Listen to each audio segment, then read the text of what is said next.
Okay, so look, you all know that Tucker Carlson got fired yesterday from Fox News. And I'm not going to be the first or the last creator to bring this up, but man, am I going to miss that one facial expression he has for all of his YouTube thumbnails. And isn't it cute how Little Ben Shapiro says that this is a breaking story on today's podcast, a good 24 hours plus later? I had seen his show back when I had cable. It's been some years back, well before the lockdown.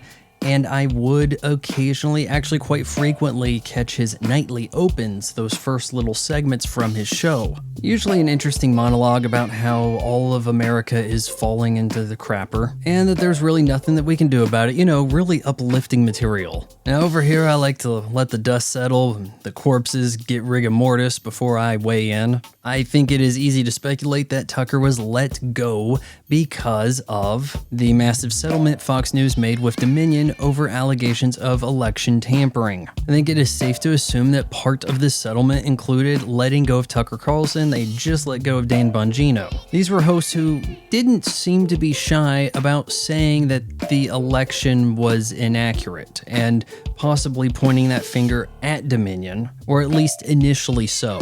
Now, in my opinion, I don't believe that Joe Biden got 80 million votes, that he got more votes than Obama, really. In fact, I don't think anybody voted for Biden, they voted against Trump. 80 million seems a little excessive if you're going to fudge the numbers, but I don't believe that fixing the election required Dominion's cooperation. Am I better at putting out the legal jargon of the what-if statements than Tucker? Evidently so why am I not the next host? Of course, we also have CNN letting go of Don Lemon on the same day. And funny enough, it is not as big of a news story because Don Lemon is not really a draw. He is a talking head. If when their non-compete clauses coincide, both launch a podcast, Tucker's will be 10 times more popular. Now, poor Donnie was probably let go for a combination of reasons, one being low ratings, two, hostile work environment, and I'm sure that saying Nikki Haley was past her prime didn't help much. But Tucker Carlson hosted the #1 show on cable news. You're probably thinking, okay, you don't watch a lot of cable news. No one does. Well, except that Fox News is easy to put on in a variety of establishments. There's not going to be any curse words. It's safe to throw on at the Applebee's, and the olds dining won't get upset. But now we are going to see the ramifications of letting go of your key figure. I'm sure Fox News is going to drop ratings quickly,